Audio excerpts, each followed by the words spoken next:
So there were a few things that came out of what I just shared with you. The first thing is there was a unbelievable work ethic. That work ethic has carried me well throughout my entire life. The second thing that came out was a over perfectionistic drive. The third thing came out of that was a dedication to whatever I put my mind to, I could accomplish if I just simply worked harder than everybody else around me. It gave me the grace to accept myself for exactly who I am. It taught me self-confidence. It taught me self-patience. It taught me how to ground myself. My purpose is pretty straightforward. I have been put on this earth to help other people realize their purposes in life. Good day, everyone. This is Dr. David Phelps of the Freedom Founders Mastermind Community and Dentist Freedom Blueprint podcast. Today, it's really an honor for me to have the opportunity to do an interview, a conversation, if you will, with a good friend of mine, Mr. Chris Ryan. Chris will be with us in just a moment. I want to give you a little bit of his background before we jump in to what will be, I think, a very, very deep conversation with somebody who has gone through a lot of iterations in his life. And today, I will say, he won't say, but I will say he's living a great life, a very purposeful life, and he didn't get there by accident. Today, Chris Ryan is the managing partner of R360, which is a family office of very ultra high net worth individuals. He also is the CEO of GoBundance, a community of like-minded, high caliber business owners and entrepreneurs who help each other in peer-to-peer meetings of establishing opportunities and challenges, dealing with philanthropy in their own lives. Chris also was the chair of Tiger 21, which is again a high net worth group. He did that from 2013 until recently in 2020. Chris started out as a young man at the University of Texas at Austin, where he was a tennis player, but also did very well in academics. His family background will sew into that a little bit. And what you'll also find is some of the questions I asked Chris, because I wanted to know for my own benefit, is what were some of the twists and turns in his life? What were the turning points? What were key people that sewed into his life? Because this is really the makings of what helps each one of us take our entrepreneurial spirits and move those to the next phase of our life, not staying stuck in a rut, not playing the scarcity game, but always realizing there can be more, and not just more money, not more things, not more materialism, but more purpose in life. And that's really where we all want to be. How do we get there? That's the question. And that's where I believe you will enjoy my conversation with Mr. Chris Ryan. So Chris, I want to go back into your life, your beginnings, New York, your parents, your family. What were some of the seeds that you believe today set the stage for who you are today, what you believe in, what your purpose is, what drives you? Where did that come from? So a few answers to that question. So in terms of my childhood, there were really three things that defined a good part of my years up until about the age of 13. My parents were adamant on academic excellence. And so that was an incredibly big driving force in my life. Second to that, athletic performance, specifically tennis. And so both my brother and I were Northeastern champions, nationally ranked by the time we were 10. And then religion was a cornerstone of our upbringing as well. And so between school, tennis, and religion, that pretty much drove the vast majority of my waking hours as a child. That sounds like a fair amount of discipline and regimen, which I would agree. I mean, kids need that, but you didn't stay in any kind of a regimented forward thinking, even through your academic prowess, athletics, what we know about you today, and what I just discussed about your history and your resume, if you will. It's nothing about following a path that most people follow. So with the discipline and the regimen and the frameworks you had as a young man, what allowed you to go forward and be different? Like you're a great tennis player. You started teaching tennis while you were at University of Texas in Austin to parlay that into the next thing. A lot of people, including people in my industry, it was like, well, I got to keep going up the academic chain to become a professional with some specialized technical tools that I can go out and make a good living. And there's nothing wrong with that. So give me some, so how did you able to navigate that, if you will? So there were a few things that came out of what I just shared with you. The first thing is there was a unbelievable work ethic. So starting at about age 7 or 8, I was up at 5:30 in the morning. I was on a tennis court at 6, and then I would come back at about 7:30, shower change, 7:15 shower change, and go off to 3rd, 4th, 5th grade. So that work ethic has carried me well throughout my entire life. The second thing that came out was a probably an over perfectionistic drive and kind of type A personality, and that has its good sides and its bad sides. But that was definitely one of the outcomes from that upbringing. And then the third thing that came out of that was a dedication to whatever I put my mind to, I could accomplish if I just simply worked harder than everybody else around me. And that still to this day, and all of those things are, I mean, they sound great, but as you well know, David, there's a light side and a dark side to all of those things. Mm-hmm. So, being over perfectionistic has probably cost me some relationships. My work ethic, same thing, right? And so with all of those things, especially as I've gotten older, I've had to temper that against what is ultimately most important in life, because it's not the tennis trophy, it's not the size of the checkbook, it's not the ability to work 18 hours a day. I need a family who loves me, who I love. I want friends around me that I respect and admire and can grow with. I want to learn across multiple dimensions, different forms of capital, as you and I have talked about in the past. And I'm interested in creating a purposeful life of which I can be very proud and grateful for when I move on. You're absolutely right, Chris, that I think the type A, the driven to perfection, which is kind of the arena that I came from too, it can be a hindrance. And I think, to your point, with wisdom and maturity comes sometimes a temperance in some of these early drives that are built into us or part of our DNA, whatever the case may be. You sound like a person who has the wisdom of someone who is much older than you are. I know you're a young guy because you're younger than I am. Anybody who's younger than I am is a young guy. But you speak with the presence of somebody who is maybe 80, 85, 90 years old, looking back on life and relishing what we know people at the end of life look back on. And it's not the amount of money in the checkbook. It's not the trophies. It's not how big the business was. It's really comes down to people, memories, impact, purpose. And the circles that you run in and I run in more today are about that purpose and significance, not so much the drive that most of us have early on in life, just to build and go hard and go fast and create success by the definition or the doctrines of society or whatever industry we're in, which is full of fallacy. So I know this to be a fact about you.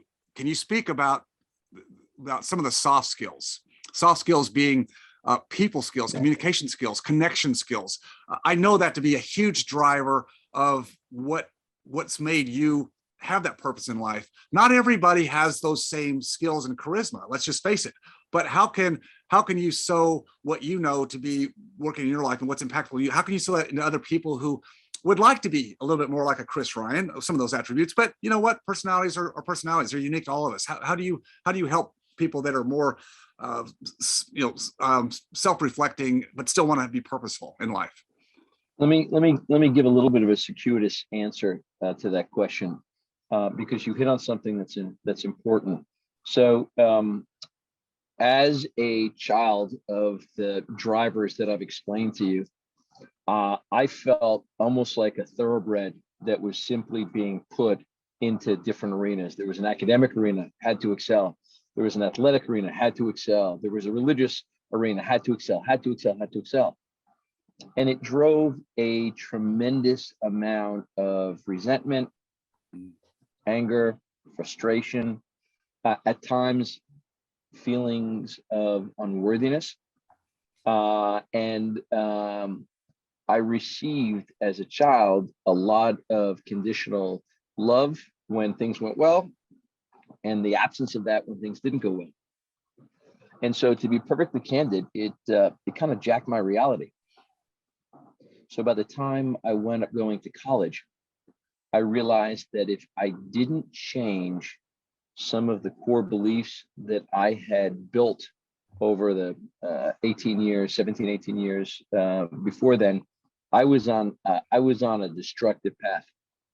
The other thing I didn't share with you, but it's germane to this question, is I come from a family of alcoholism, not uncommon with high productivity families, as you well know. And I also didn't want to go down that path.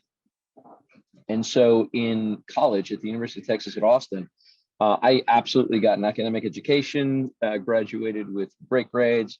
But more important than that, in my freshman year of college, shortly after my parents declared me financially dependent, I was looking through the student services fees and saw that counseling was offered as part of the student package. I walked, true story, I walked into the student services counseling building and was with a grad student, shared with her some of the stuff that was going on in my world. She's like, oh, Chris, I'll be right back, left. And in about 5 minutes, there were about 6 people that came back in with her. And she asked me to repeat the stuff that I had shared with her to these other guys. And there were a few older professor-esque kind of gentlemen there. And that started me on a journey of going to counseling. At the height of it, it was 3 times a week, average probably 1 or 2 times a week. And I did that from the time I turned 18 to the time that I was 20, maybe almost 21, so almost 4 years. And I claim, I truly believe that was a turning point in my life. It put me on a path to discover my purpose, which I did not too far thereafter. It gave me the grace to accept myself for exactly who I am, good, bad, and otherwise. It taught me self-confidence. It taught me self-patience. It taught me how to ground myself. And what it gave me is it gave me a completely different language in terms of interacting with folks. And in, with me, a big push from one of my mentors, Bob Buford, is helping people move from success to significance. And it gave me a lot of the core skills that I have used literally from that point forward in terms of interacting, engaging with people, and helping them realize their purpose, and ultimately in uplifting them and in helping them realize their purpose, I help fulfill my own. I was going to ask you if there were any significant turning points, and I was thinking, as you said it, this was a big one. So to have that kind of self-awareness still at age 17, 18, and be willing to be vulnerable enough to walk into counseling and say, I need some help. That's a huge step for a young man who's, got it all together academically, in terms of athletics, tennis, kind of big man on campus. And here I am walking in to say, hey, I don't have it all together. That takes a lot right there at any age to strip off the badges of success that we all try to wear and actually acknowledge that, there's some areas in my life that could use some work. And then what I believe, and I know you would say the same thing, is that we all go through a journey in life, and it's with twists and turns and ups and downs, and two steps back before you take a step forward.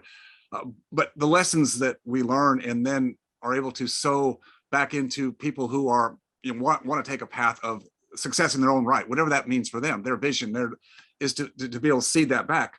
You speak of counselors, in this case, the 6 people, some professor-esque types that were there. You found very, very early in life, and certainly through coaching and academics. But I think the world today you and I would both say is mentors, a peer group, or people with wisdom beyond which we have in our life that we want to espouse in our own lives, has been a huge key for you, but also in the groups that you facilitate. I mean, that's a big part of it, peer group and mentorship, right? Absolutely, it is. And what I found is, and I've been blessed with a number of mentors over the course of my life that have all poured themselves into me in terms of helping me develop into the person that I am now. I shared with you previously that I was mentored by a gentleman named Bob Buford. Bob wrote the book Halftime. Subtitle is From Success to Significance. And I read that at the ripe old age of about 27. And I spent almost a year tracking Bob down. I live in Dallas, Texas. Bob was in Dallas, Texas. And I wound up spending from 1996 through, he had a stroke in March of 2000. So maybe January, February of 2000. He and I would get together usually at least once or twice a month. And he selflessly just poured into me. And the unspoken promise that I made to myself and to him is that if I can understand and fully embrace Bob's teachings around halftime, he also wrote another book called Finishing Well, that I would dedicate my life to doing what he did to me into the lives of others. And so with a group called CEO Netweavers that started around 2000, then fast forward to a group called Tiger 21 that I was responsible for running in Texas, starting in 2013, to GoBundance, which I now run, to R360, which I have two partners. I'm actually the founding partner. They're both managing partners. The work that I do now is absolutely a continuation of the work that Bob and I started back in the 90s.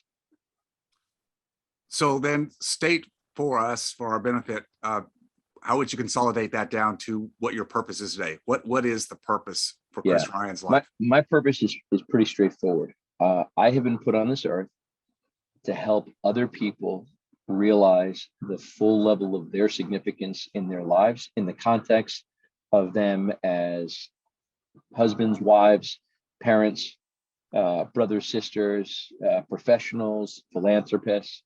And what I hope to do in the work that I do day in and day out is create opportunities for folks to discover their significance that drives fulfillment, satiation, joy, happiness, and their purposes in life. Oh, beautiful, beautiful. If you enjoyed watching or learning from this video, please leave a like and subscribe to my channel for more content. If you have a question about any of my content or this specific video, just please leave a comment down below. And as always, stay focused on your freedom. I'll see you next time.